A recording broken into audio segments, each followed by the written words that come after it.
அப்படியே எடுத்துக்கோங்க. Okay friends, நம்ம இன்ஜின் ஸ்டார்ட் ஆயிடுச்சு. போலாம் ரைட்.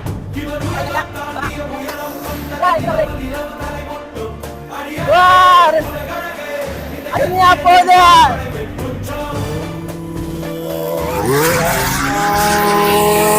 நம்மளோட 30 வந்து பார்த்தீங்கன்னா ஆக்சிடென்ட் ஆயிடுச்சு. ஸோ கவலை